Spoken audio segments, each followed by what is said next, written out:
Welcome to the Investor Shed Podcast with Nick Beveridge, the ultimate source for all things investing and beyond. For free tools, tips, and tricks, go to northidahorei.com. David Walker works in insurance at Country Financial in Spokane, Washington. He is also a real estate investor with a story to share. Yep.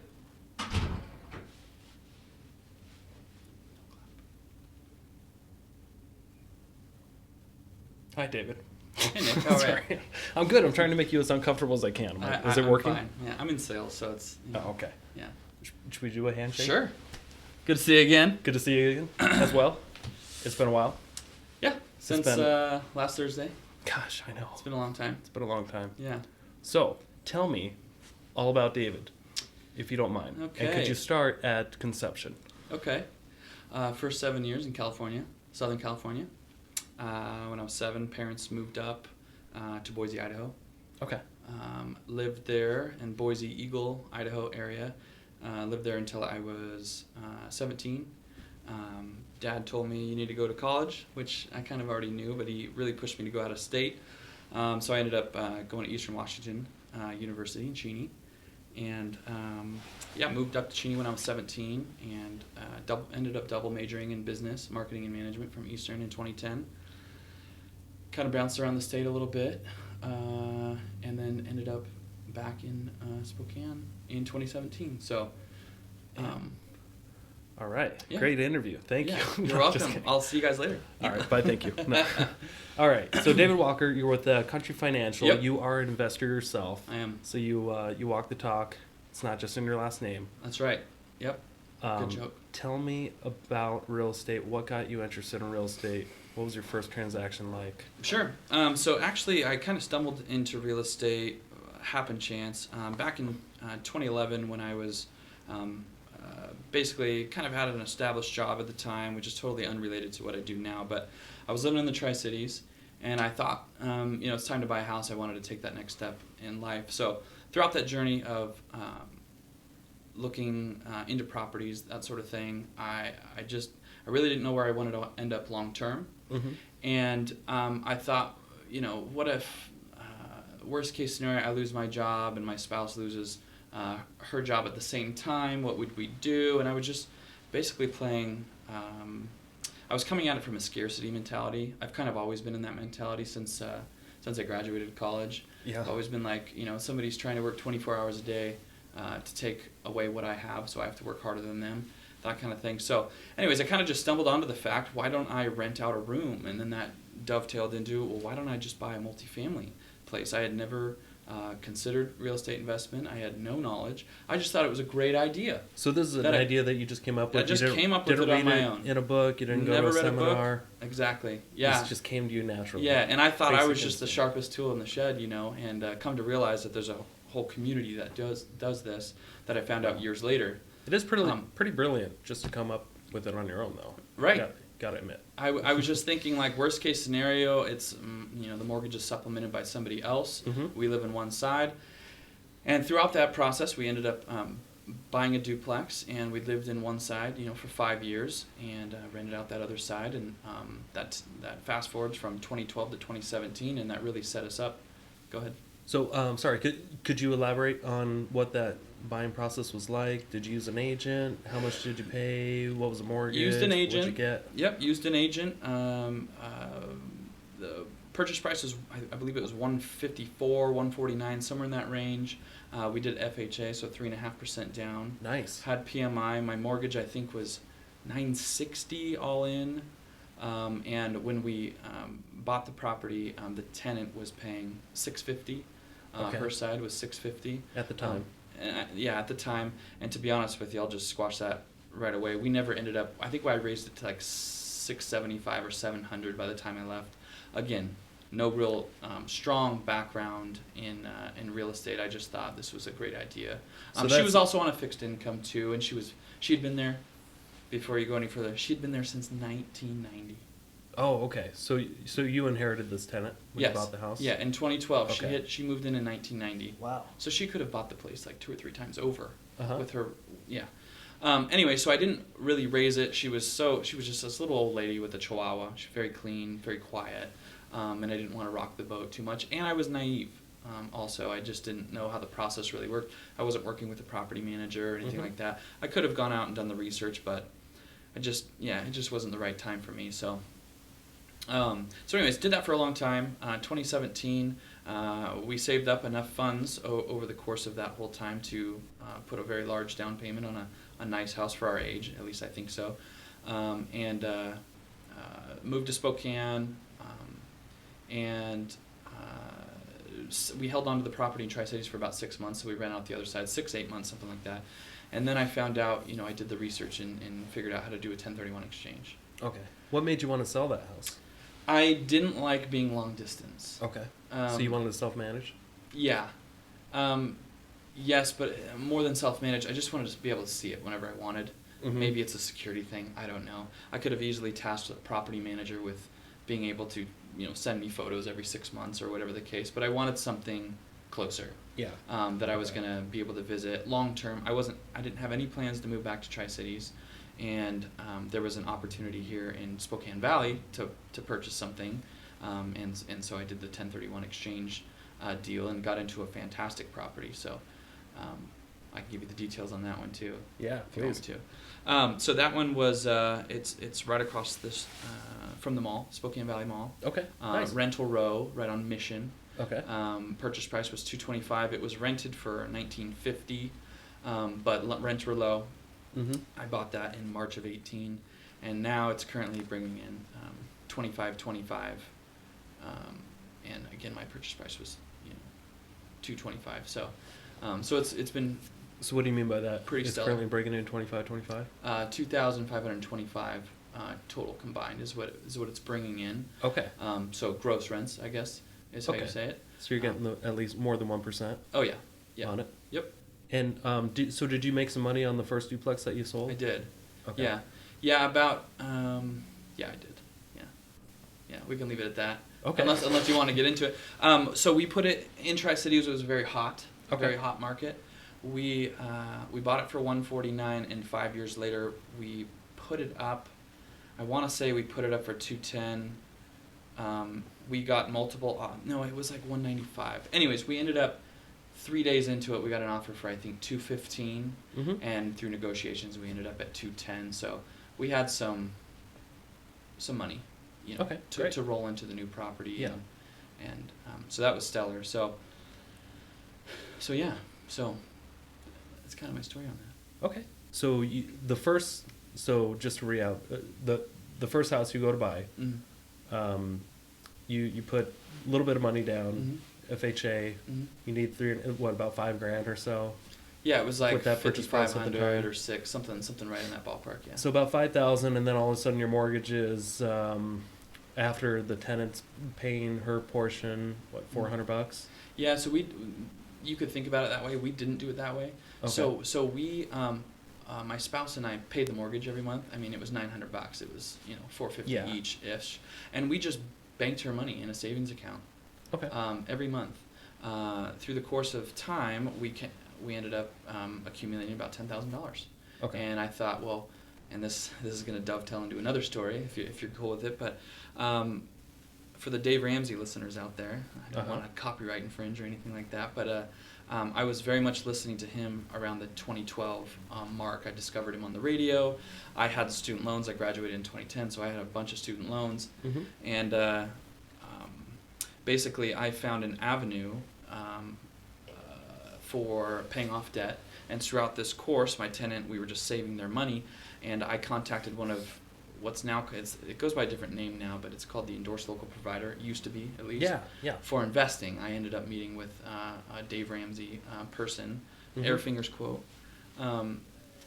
in Tri-Cities, and we had $10,000, and we wanted to figure out should we invest this, should we start doing something, and anyways, that dovetailed in my second night and weekend job, which I got fully licensed in life insurance and mutual funds, and I started basically working on the Dave Ramsey program for people in Tri-Cities. So people will contact through the website or call in, and we were the endorsed local providers for the area of Tri-Cities. So That story aside, I did start my own debt snowball, if you will, getting out of debt, at least consumer debt. I started in May of 2013, and I finished in May of 2015, 48,000 in student loans gone and that was through various different activities, but main breadwinners were my income from my job, and then I really got into eBay. I was an eBay top-rated seller. Ooh. And then the question prompts, well, what did you sell? Mostly it was cell phones. Okay. Cell phones, brand new cell phones. I made contacts with Verizon, AT&T. I combed Craigslist, Facebook Marketplace. Back in the day, they used to have you upgrade your iPhone, and the entry price is $199. Well, what a lot of families would do is, let's say they had 2 or 3 kids, and everybody's got a cell phone. Dad would go in and upgrade all the lines for $199. And he would sell them on Craigslist because he just wants the cash. Yeah. I'd come in and buy them, and then I would then sell them on eBay, and I just rinse and repeat over and over and over again, and that helped me to pay off all my student loans. So, Gotcha. yeah. Wow. So you had your hands on a lot of different pots. I did. Yeah. Entrepreneur, breakneck speed, whatever you want to call it. I just lots of moving pieces, lots of projects. Motivation, self-motivated. I also, tend to listen to, books and podcasts and talk radio and all that kind of stuff that keeps me up to date with current events. I'm certainly no expert, but that motivation going in your ear, even if it's 20 minutes a day, really does set you apart from a lot of other people who don't do that, I guess. Okay. Yeah. Are you still doing anything on eBay? I'm not. No. Okay. eBay was a very good process for me at the time, given the way specifically cell phone plans had been set up back then. They don't honor or have those kinds of contracts when you go in to buy a cell phone anymore. So when the cell phone companies changed over, they kind of killed my business, if you will. But I also did paintings too. Thomas Kincaid happens to be one of them that I really latched onto. So I'll give you just one small example of that. Yeah, there were my parents. I grew up in a household where my parents had these kind of paintings. So Thomas Kincaid was very natural for me to be able to recognize what that painting looked like. And plus they're beautiful, and I just like looking at them. So that also helped. But one example is I just got the idea in my head one day that I would start looking into these things, and I found a garage sale going on, and somebody was moving, and they had a painting on there for $300. And I was like, sweet. I went and picked it up. It took me 5 days, and I sold it for $1,200 on eBay. Wow. And I was like, oh my gosh, what did I get myself into? And then from there on, it was just rinse and repeat. And now I'm giving everybody my secrets, but I want to share that as well. So it was for a young kid, or a young person, it was good money, and it wasn't. Nobody was in charge of me but myself. So that really helped to juice my entrepreneurial spirit, and create more self-motivation on here's what I can create with my time and my own creativity, that kind of thing. So, I know. Do you have any more real estate plans from here on out? I do. Yeah, I mean, it's very fluid. I mean, I have plans, but they seem to change with life changes. I think that can apply to pretty much everybody too. But I'm currently looking for partnerships, multifamily. I guess I might have to move into single family. I do find it hard in our area to find anything that even gets the 1%, and that's just through my own research and that sort of thing. So I've thought about moving outside of the state, but again, my whole process with not being able to drive by and look at those properties is kind of tough for me to swallow, but I am actively looking. So I'm using the power of HELOCs too. For those people out there who haven't looked into what you can do with those, I've got a strong referral and strong recommendation. I won't mention them here, but you can. Yeah. Well, I don't know if the bank would allow me to. Or Andrew. Want me to. Andrew Waltner. Who cares? BECU. This isn't. He's fantastic. This isn't the Joe Rogan podcast. Okay, fair enough. Yeah, we're not smoking weed, are we? BECU is not listening in. Okay. Fair enough. Not yet, anyway. Yeah. So yeah, man. So the real estate world is just fantastic. There's I haven't even mentioned. Hold on. Let's back up. Let's talk about HELOCs. If you don't mind. Let's do it. Because I think it's worth noting that in this kind of climate, a lot of people assume that they need to refinance their home to pull the cash out. Yeah. But when you refinance a house, you're starting your loan over. Amortization schedule starts over. Starting it over. Yep. Here we go, another 30 years. Yep. And there's a lot of fees involved. Mm-hmm. And there's an easier way to do it. You go to a local bank or a credit union, or a guy named Andrew, and he's gonna love that. And you can get sometimes up to, if it's your personal residence, 95%. Of whatever, so whatever your loan to value is. If your house is, let's say you owe $200,000, but your house, you've owned it for 3 years now, and this market is insane, and it's worth $300,000. So you can get 95% of 300,000 is. Mm-hmm. Take that number and then subtract your 200,000, and they can loan you on that amount. And that's going to be a bigger loan. You're going to be able to pull more cash out that way than if you go to sell your house, because if you go to sell your house, you're going to have like 7% in real estate commissions, or not commissions, but commissions combined with other closing costs with the title company and escrow fees and title insurance. And if you go to refinance, you can get maybe 80% of your loan to value total. So HELOC's a great way to go, because and you don't have to get charged on the money immediately. You can get your line of credit, and then whenever you actually go to use it, then you're getting charged interest, and you can always pay it back. And it's like a secured credit card. That's exactly what it is. Yeah. So if you have a $60,000 secured credit card, that's not, of course, you can't get airline miles and whatever. But nobody ever really got rich off airline miles, as far as I know. You've got this account sitting there, and yes, of course, if the market had a huge downturn, the bank could potentially put a freeze on their assets. Sure. You'd have to talk to somebody in that world, but that's my understanding. But it is very nice. Like, for instance, in the world I am right now, or the current market environment, I've got this large amount available in a HELOC, and I'm just sitting and waiting. I'm just waiting. It's not costing you anything, right? It's not costing me a dang thing. Yeah. There is an opportunity cost, but I'd rather buy nothing than buy something that isn't a good purchase, right, and pay for it later. So yeah, it's just kind of sitting there waiting for the right opportunity, whether that be real estate or a partnership in real estate, or buy a business, or do a hard money loan using my HELOC. The world's endless. I have access to that money. Yeah. And well, my mom actually got a HELOC on her house, and I believe through Andrew. Yeah. And she's using it to invest with myself and my brother. Sure. Okay. On projects, and she's going to make a much higher return and it's going to be more than pay for the fees that it costs. So it's basically free investment funds that she gets to use to make her extra money based off the equity in her house. So yeah, I love the fact if you run the numbers correctly. Let's say you do have a credit line of $60,000 and 20% or 25% of a $240,000 multifamily home. That's $60,000. People think, well, they might not consider the fact that, well, that's costing me money. Who's going to pay for that? Yeah, sure, I can just go buy a house, and then what happens? Well, regardless of the interest rate, of course, it does have to factor in some portion of your cash flow, but your tenants are paying that back. Every dollar that's placed back into the HELOC is a dollar you can now borrow from again. So have your tenants pay off your HELOC. Use debt to put the down payment down. The tenants pay your HELOC back, and then you just rinse and repeat. Once it's completely paid off or halfway paid off or whatever the case, you go and do it again. And your tenants pay back that HELOC, and now you're starting to accrue these properties over time. Of course, I know there's risk involved and stuff like that, but do due diligence and consider all the things. But how much money are you really saving? It's basically just leverage.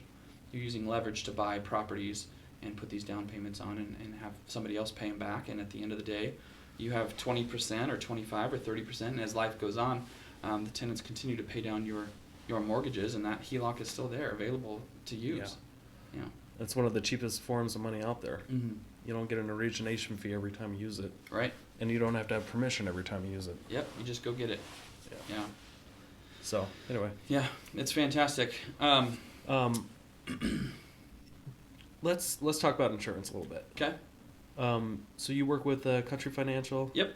And you are able to help people out with auto, life, what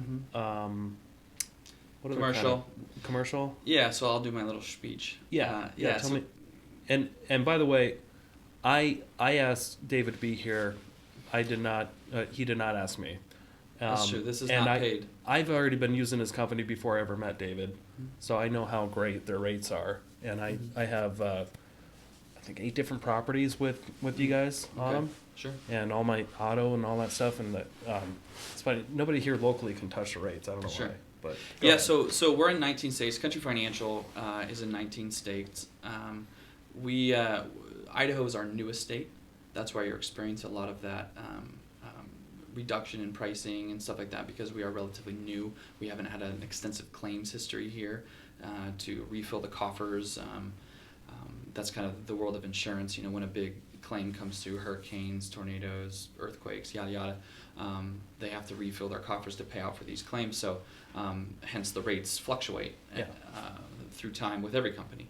I can handle auto insurance, renter's insurance, life insurance, which is a huge one, especially when we're talking about real estate, and wealth management, asset protection, those kinds of things. There's a husband and wife, who are trying to buy rentals over time and either to supplement or be their retirement or pay for their kids' college tuition or whatever the case. Life insurance is a very good hedge against the worst thing happening, which is interrupting that path.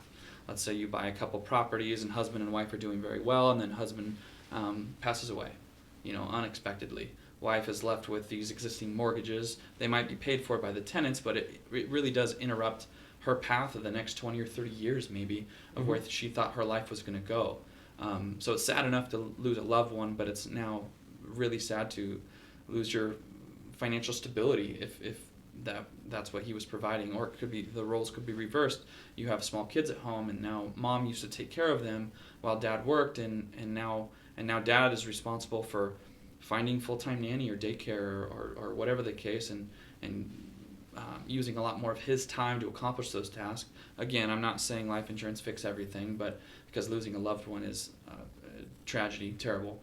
But it can help soften the blow if you don't have to start selling assets to continue living the lifestyle you planned.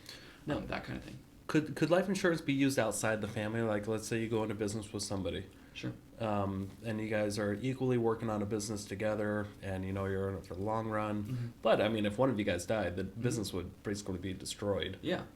Could each person get a life insurance policy on the other person to kind of help absorb some of those losses in production if one of them were to pass away? Is that even possible? Yeah, it's called key man insurance. Actually, there's a name for it. Okay. So key person or key man insurance.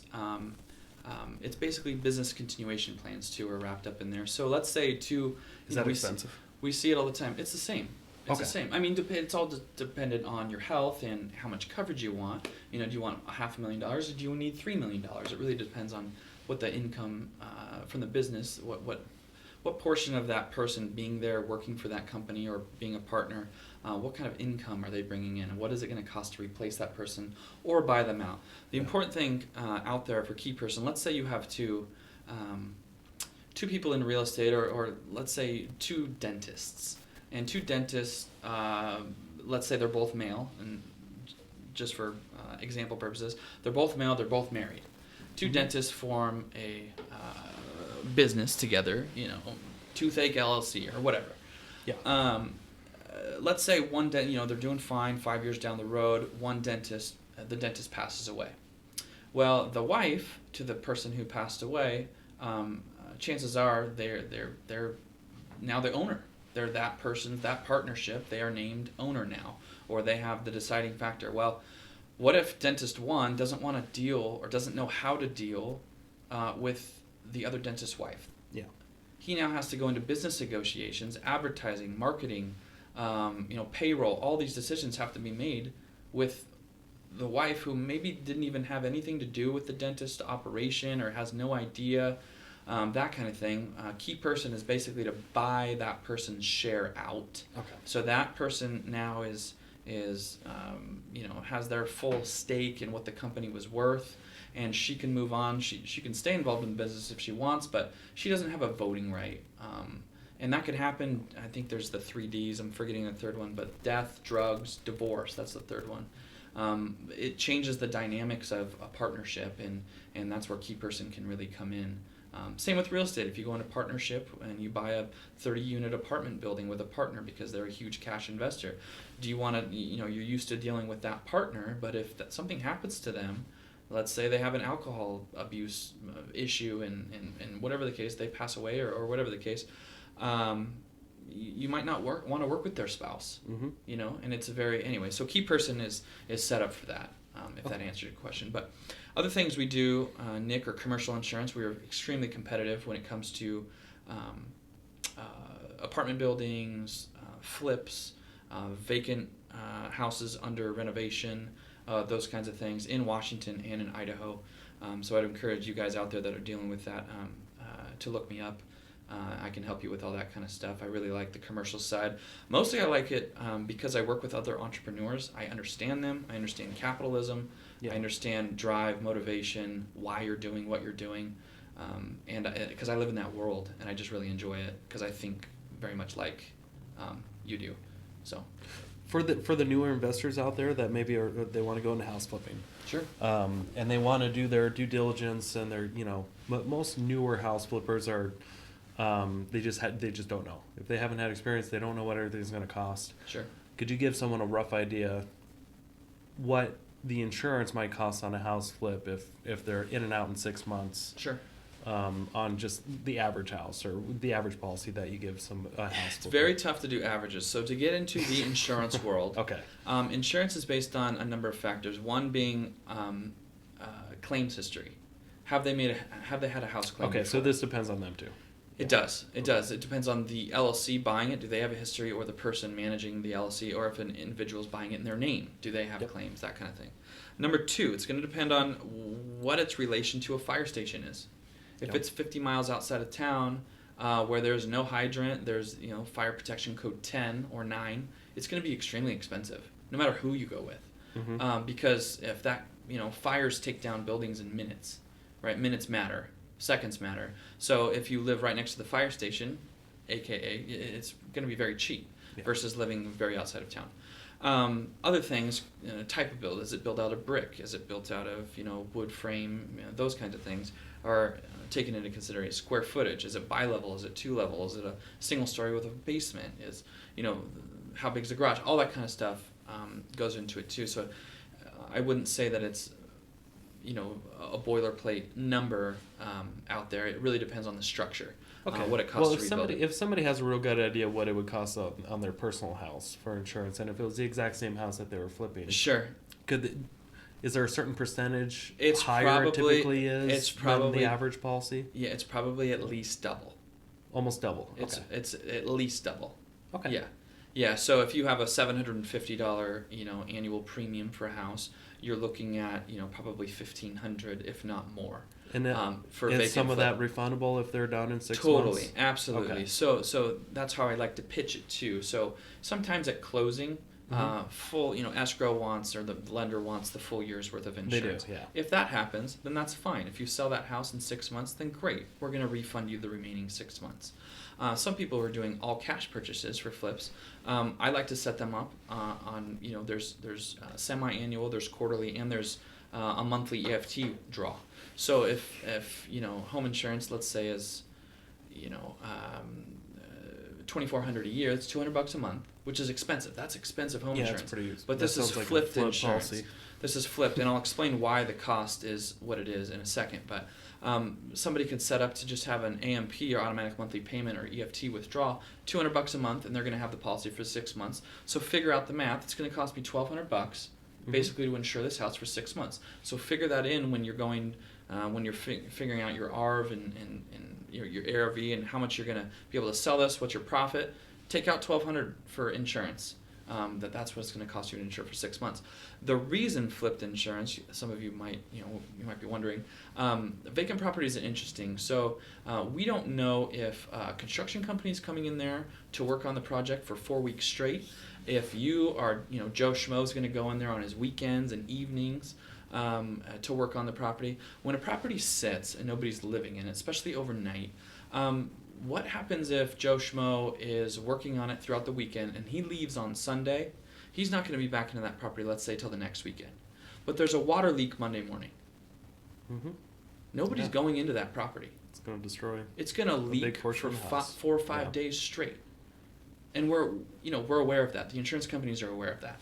That there's a lot more risk associated. What happens if somebody, gets bogged down at work or for family life? They bought this, cash purchase, so it's not really charging them every month to hold on to this property. And what if they're getting in there once a month to do these kind of products? Same thing can happen. There's also things like vandalism and theft. Somebody could come in and rip the copper out of the walls. They could drug paraphernalia. They could be house squatting. They could destroy rodents. Could destroy the property. All these kinds of things can happen when you have a house that nobody's living in.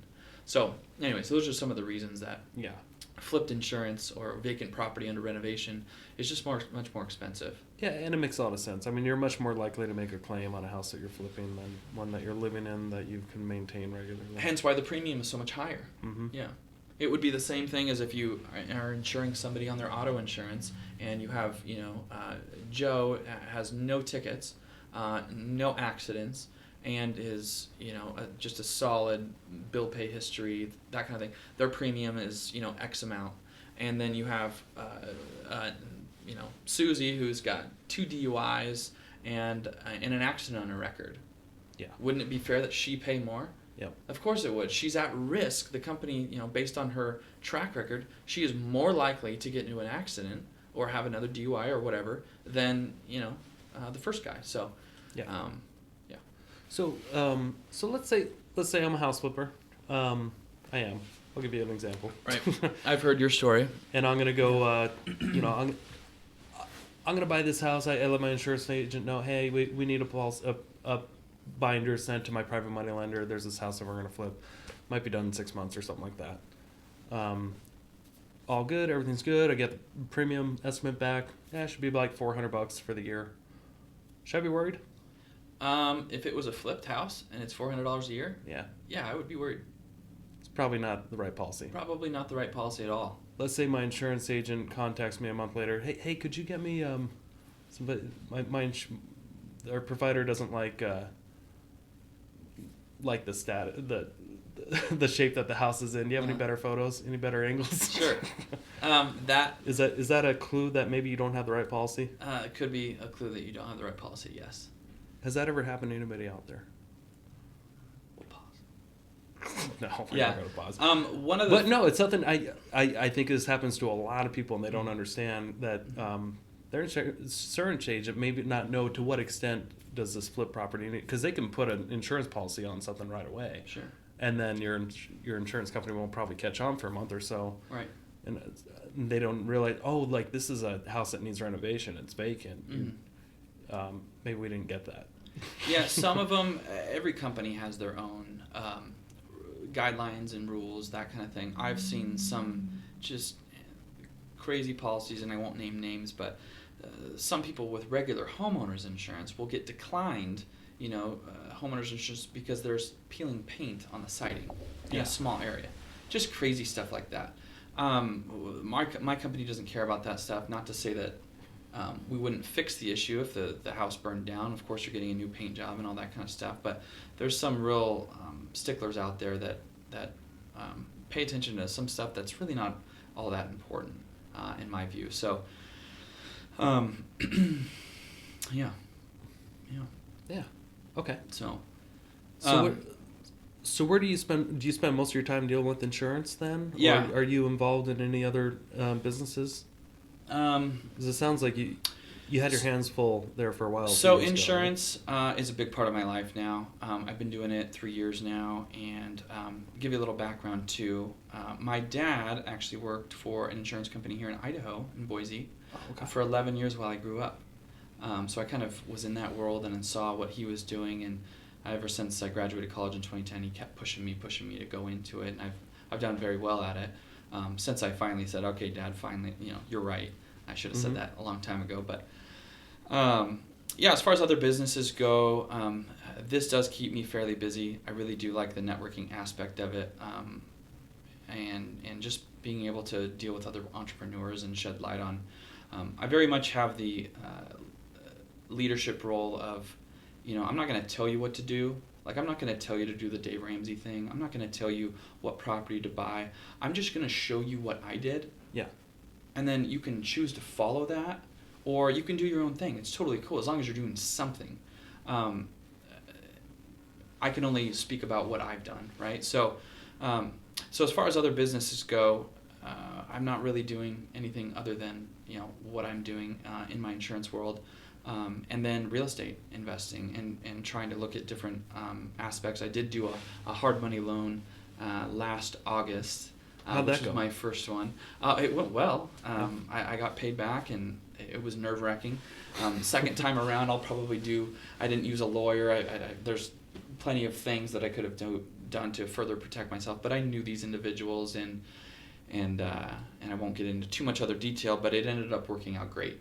Nice. So I would be interested in, there's just so much stinking creative ways to make money in real estate. You could either loan money or partnerships, or do the buy and holds, the flips, the wholesaling, owner finance. There's just so much. The key is to do something. There's a number of people that I've found out there that have what's the phrase? Paralysis by analysis. They do so much studying and so much listening to bigger pockets and so much listening and to other individuals that they end up doing nothing. Yep. I got stuck in that. Because it's information overload. And some people think, that we're constantly pushed with do your due diligence, make the right decision, and nobody cares about your business more than you do, so it's your money, you're holding on to it tight, and you don't want to screw up. I get that. I totally get that. But what opportunities are you missing out on by not taking that leap of faith, if you will, and trying something, finally just doing it, and just know when you do that, it's okay to get your knee scraped. Yeah. You're going to mess up. You're going to do it. And that's part of the learning process. That's how we learn to walk. That's how we learn to drive. That's how we learn to do so many things, is by making mistakes and learning from them. Yeah. So, and people may not like to hear this, but I don't care. Traditional education of reading and lecturing and listening to audio and the podcasts, it's the worst form of education as far as retention in your brain goes. Mm-hmm. The way people learn and retain information is by doing. Exactly. And you got to go out there and do a deal in order to give you the confidence to know what to anticipate for the next one. Mm-hmm. Because most people get stuck, like you say, in analysis paralysis or whatever they call it. I'm not good at pronouncing words. It's okay. So I'm going to skip over it. Yeah. But, and I got there too, because they just don't have enough confidence to make a decision. Mm-hmm. And in real estate investing, you have to make decisions. You have to make them quickly. Mm-hmm. If you want to get a great deal in real estate, great deals don't last long, and you have to make decisions quickly. Mm-hmm. And in order to that, you have to have the confidence to know, am I making the right decision? A great way to get over that is just to know that anytime you're going to make an offer on a property, you can make it contingent upon a due diligence period, and you're going to have 7 to 10 days, whatever you put in there, to then do your analysis and find out, is this really worth moving forward? But you gotta act and say yes here and there, and say yes, I'm going to do this, and sign, and then do your due diligence. If it looks good up front, sign the contract, and then get going. You can always back out. One example I like to use all the time, Nick, is the amount of research and studying, and there may be a book like this. I doubt there is, but there might be. What if somebody said, let's say you had never ridden a bike before, like a bicycle, not a motorcycle, but a bicycle, and you read a book on how to ride a bicycle, and you did all this research, how to ride a bicycle, but you've never been on one. There's no amount of information, in my opinion, that you can read to give you what it actually feels like to ride a bike, right? You're talking about, speed, wind in your face, how much pressure to apply to the brake, how much, how to pedal, how to stay up. How do you describe in a book what it feels like to balance on a bike? Yeah. How do you put that into words? So you can study endlessly on what it's going to feel like and what it's going to look like, and how you're going to, stay safe on a bike. But until you get on a stupid bike, you're not going to learn. Yeah. And with investing, I mean, it's not so much using all your senses, but having the right people surrounded around you. Sure. The right team. because they're going to help you with all your due diligence as well. Mm-hmm. They're going to help you make decisions. You just Mm-hmm. have to say yes here and there, Sure. and know that it's okay to back out within a certain time. Mm-hmm. But you can read Rich Dad Poor Dad Mm-hmm. 1,000 times. Our lights just went out. Yeah, it did. Way to go! This feels like The Office. Sunlight. Yeah. There we it go. Reapply the paper. Yeah, but I got stuck in that for years. Yeah. I remember I signed up for a $20,000 seminar back when I was 20 years old. Okay. Recently paid off that debt a few years ago. Okay. But I mean, it took like 10 years. Sure. It's just I didn't know how much I didn't know until I actually started real estate. And then I actually started, I'm like, oh yeah, none of that education meant anything. It just kind of gave me an idea of that. The biggest thing I ever learned in the education classes was just the 70% rule. Mm-hmm. It's the only thing that stuck with me, and it's the only thing that actually works. For the ARV that we're talking about? Analyzing a property. Yeah. So 70% rule. Biggest thing I ever learned. It's what saved me. It's all you need to know to get started. If you're going to flip a house or buy a house as a rental, make sure you get it for 70% of its after repair value, Mm-hmm. minus whatever the repair costs are. Mm-hmm. If the house fits that formula, it's most likely going to work. Sure. And that was the only thing I ever learned in seminars that really meant anything. Sure. It stuck. But well, that's that was you learning. yeah, that was me. It was a $20,000 potentially mistake. Maybe it wasn't.Maybe what you did learn, made Well, that wasn't my only seminar. I see. I went to many. Okay, gotcha. All right. Yeah. Did a ton of seminars. I mean, thousands of hours of books. Sure. You name it. But this isn't about me. I think the best thing people can do if they are still uneasy, just come alongside somebody who has a proven track record, who has done it. Mm-hmm. Who has done flips, if that's what you're into. Join somebody who's done flips. Split the profit with them or go into partnership with them. The education you'd receive from that person is going to be well worth you being greedy and making all the profit, but trying it on your own, because you leave so much more room for risk and mistakes to be made. Consider it tuition. If you pay some guy, I don't know, $5,000 and he's going to walk you through your whole flip from beginning to end, and you give him half the deposit up front and half of it, the other half when you get done, or whatever you want to design, call it tuition, Yeah. Real estate tuition. You don't have to go to college, to do that, but you're paying to learn. You don't even have to do You're using that. somebody's time, and you don't even have to do that because there's You can plenty work of people. with real estate agents and Right. insurance agents that have done it before. Absolutely. And they can, if you're using their services, they'll probably put you in the right direction to do more business in the future. Sure. Absolutely. Yeah. Because they get repeat business. They have skin in the game as well. Mm-hmm. And they want to see their fellow man succeed too. Same with Yeah. hard money lenders. Right? I mean, they may charge big fees, but they're not going to do a loan unless the deal makes sense. Most of them, anyway. Right. And if it makes sense to them, it's probably a good deal. Right. Yeah. Yeah. Assuming you're not putting too much money into it. Then maybe you're just buying them a house. Right. Yeah. Anyway. So what else you got going on? Oh boy. Well, personal or business? Well, let's talk about your personal life. If you don't Okay. mind. Personal life. I'm dating a wonderful gal. She Uh-huh. has 2 kids. I don't have any kids, so that's been an eye opener for me. Instant family. Instant family. Yeah. Nice. How long you been dating? 6 months we've been Okay. dating. Yeah. So that's been a lot of fun. Kids are great, 7 and 10. A lot to learn. It reminds me of when I grew up with a brother too. I was the oldest, younger brother and younger sister, and I forget what it's like to be a kid, and then I'm instantly reminded, like, oh yeah, like, it's funny how children live in this little world. Yeah. They can only see like a certain amount of feet on each side, it seems like, and if anything interrupts that world, it's like the sky is falling, or they just get so excited about things. It's pretty neat experience. So yeah, instant family. But yeah, I'm gunning for a big trip at work this year, which it's so funny because so much of my career is probably meshed with your career. I don't tend to keep business and personal separate. It's kind of like it's what I do. Yeah. It's so much of what I do that not that it consumes me, but it's how I live.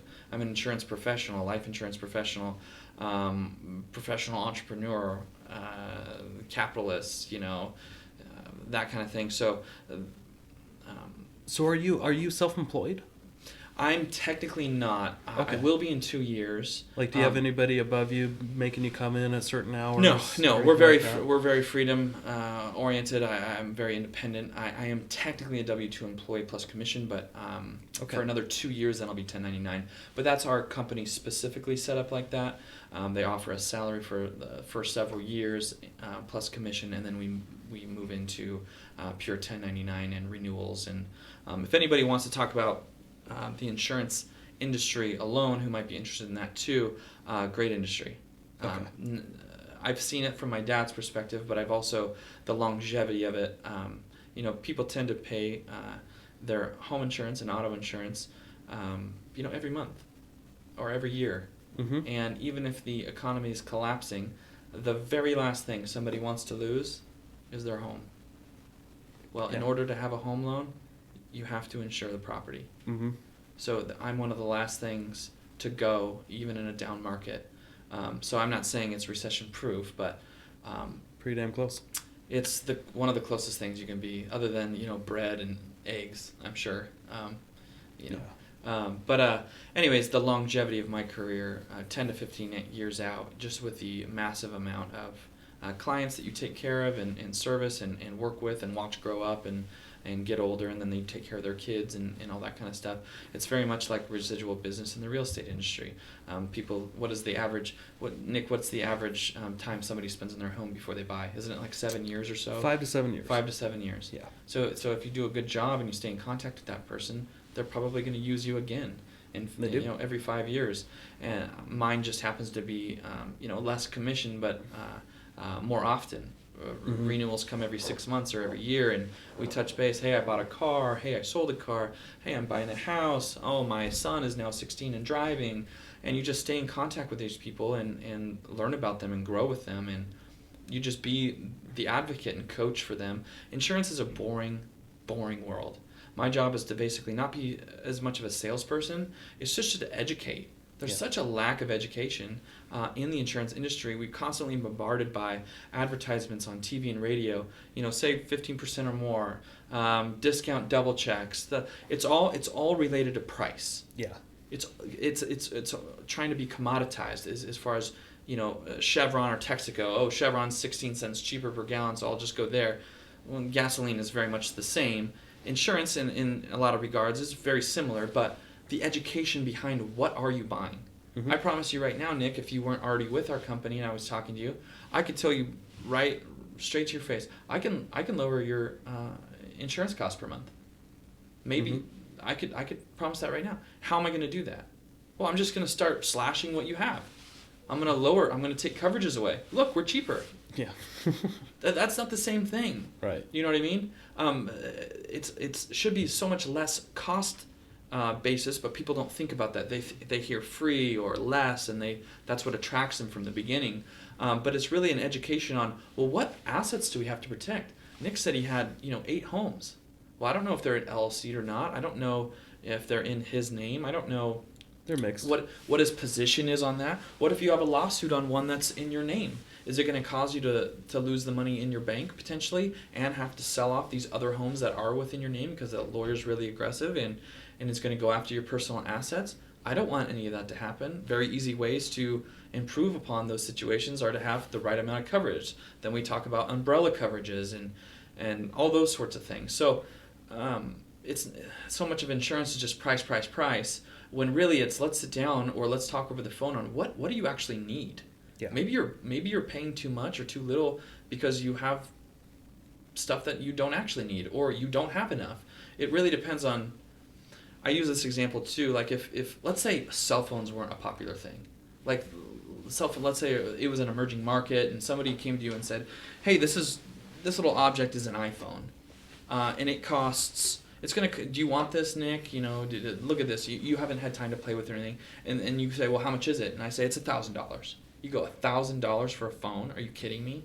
Like, what do you mean? But then I give it to you, and then you're able to check your email on it, and you're able to use the camera and the video, and it shoots 4K, and it's got all these ringers and all of a sudden I don't need to be at the office. All this text messaging, and now it's allowing you to work from home and work on the road, and it's your alarm clock, it's your timer, it's all these great things it offers you, and now you're like, yes, please, $1,000, that's what I need. Like, please take my money right now, because it's so it would help you so much. Insurance is very much like that. If you have to be shown the benefits or the value in what you're buying, in order to go through with that purchase and want to buy more or less insurance. One example I use all the time. I believe it's the same for Idaho as it is Washington. Do you know what Washington State requires for you to drive in the state as far as liability coverage? Any idea what that is? Idea. Okay, I'll tell you. For bodily injury liability, which means, Nick, if you hit me and you hurt me and I go to the hospital, what amount of coverage are you going to be paying for my medical injuries? It's $25,000 per person. That's what you have to drive with in Washington State. I believe it's the same for Idaho. It might be the same in Idaho. Okay. Yeah. That doesn't go very far. No. If you put me in the hospital, you're covering my injuries for no more than $25,000. So if I end up in the hospital, so you got to be in and out of that emergency room in 2 hours, right? To stay under that. Sure. And if it goes over that, where am I getting my money?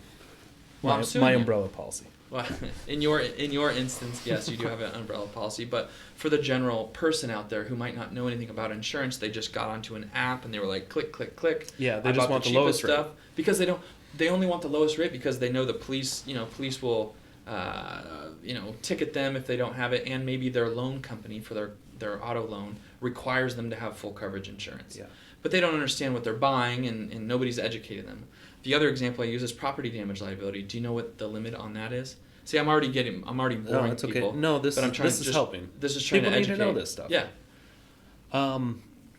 Now, tell me. So this is bodily injury on like a rental or something like that? No. So I'm talking about property damage liability on your auto insurance. What does the state of Idaho and the state of Washington require that you hold in order to drive? I'm gonna guess 100,000. It's 10. 10,000. Okay. $10,000. So I like to use the example. Let's just look out in the parking lot of what cars are around. So there is the Mercedes. We won't use the red herring in the room, but so there's a Subaru Outback right here. There's an Outback. Okay, would you say that that's a fairly reasonable car to see in our area, Coeur d'Alene, Spokane? We see a lot of those. I see one driving right there. Yeah.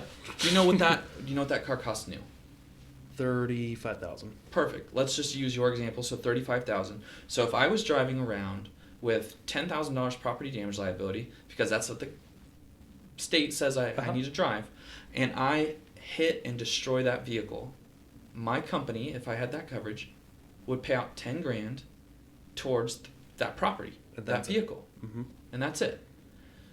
But the car's worth $35,000. So who do you think pays the difference? Man, my mama. Yeah, maybe. Or my dad. Right. Yeah. Yeah, you do. But people assume, they have car insurance, everything's covered. Yeah. That's just what they assume. And they just want the cheapest. And it is covered, Nick. Yeah. It's up to $10,000.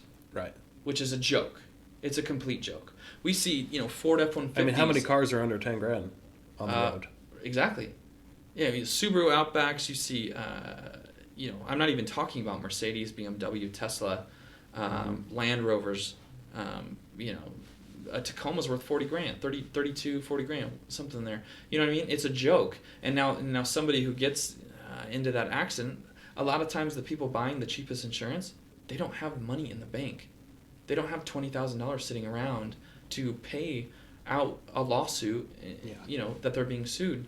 And so one of the easiest ways to mitigate that is just have property damage liability up to that $100,000 level or higher. And when I tell you that price is $2 more a month to go from $10,000 to $100,000, again, the iPhone example, they don't care. Yeah.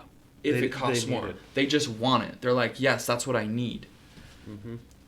So much of what I do is just trying to educate people on that process. And that's just one small example about auto insurance. That's what I kind of love that about my job as well.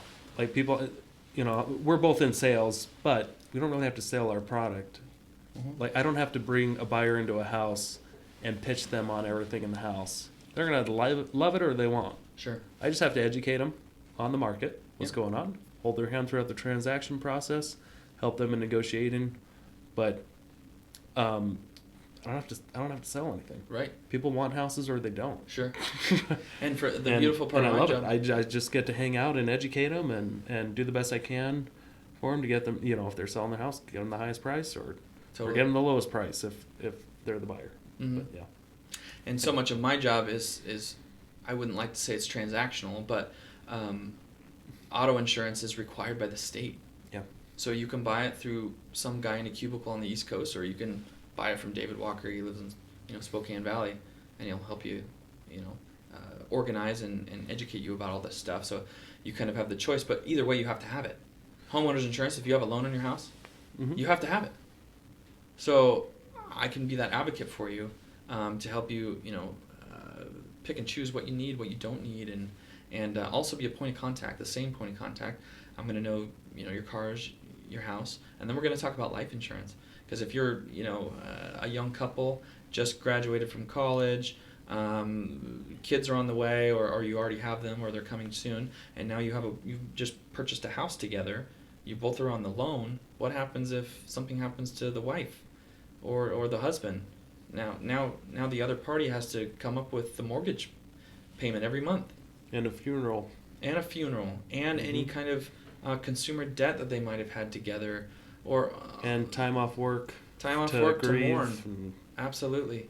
Yeah, It's where's all the that? things. We're trying to look at, we do comprehensive planning, so we're trying to look at everything. I know this is real estate investing centric, but I can do it all.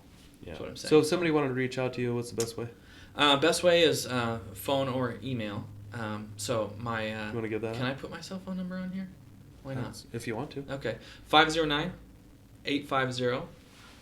509-850-2937. Or you can email me at david.walker@countryfinancial.com. Sweet. I'm happy to help. Awesome. Thanks for having me here, Nick. Thanks for being here. Appreciate it. It's awesome, man. Thank you. I like what you're doing. I appreciate that. Yeah. I like what you're doing. Yeah, thanks, man. All right. And a clap for Jeremy. That was cool, man. That was Yeah. cool. Thank you.